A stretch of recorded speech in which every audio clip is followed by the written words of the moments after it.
Rais Samia yuko wapi? Hili ndio swali ambalo watu wengi wanajiuliza wakati machafuko yanazidi kushuhudiwa katika taifa la Tanzania.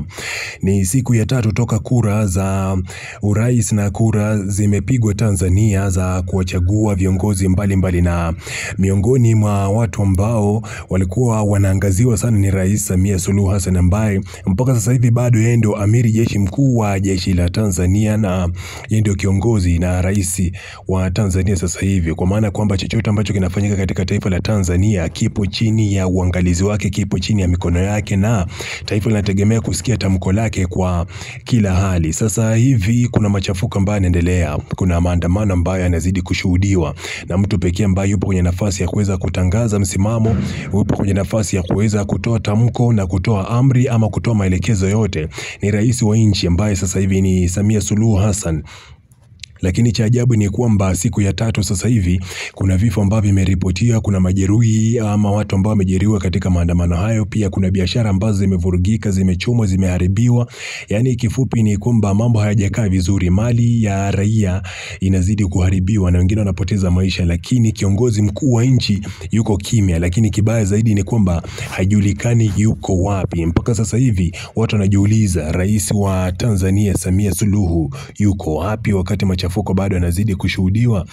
Nimepata taarifa kutoka kwa vyombo vya habari kutoka Kenya ambavyo wanasema kwamba sasa hivi hamna mtu ambaye anajua rais Samia Suluhu Hassan yuko wapi, wakati bado kunazidi kushuhudiwa maandamano katika maeneo ama miji tofauti tofauti ya Tanzania. Mpaka kufikia sasa hivi zaidi ya watu 30 wameripotiwa kufariki dunia kutokana na maandamano hayo, lakini pia kumeripotiwa mamia ya Watanzania ambao wameweza kujeruhiwa, lakini pia kuna mamia ya biashara ambazo zimeweza kuvurugika, kwa maana kwamba biashara zimechomwa na watu wameingia mitaani kwa ajili ya kuweza kuzua vurugu. Leo ni siku ya tatu toka uchaguzi umefanyika, na haijajulikana mustakabali wa taifa unaelekea wapi, na hamna mnayejua taifa linakwenda kuamua vipi.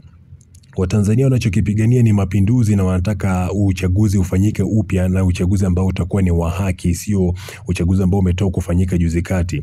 Sasa hivi kikawaida inategemea kuwa taarifa ama ripoti za matokeo ziwe zinatoka, na of course tumeona tayari Zanzibar wameshamtangaza Mwinyi, Hassan Mwinyi bana kuwa ndo rais ambaye alifanikiwa kushinda kura za urais kwa 78%. Lakini kuhusiana na Tanzania bara mambo bado ni magumu, mambo bado hayaeleweki. Shughuli za upigaji kura kama zinaendelea, shughuli za kuhesabu kura kama zinaendelea, haijulikani.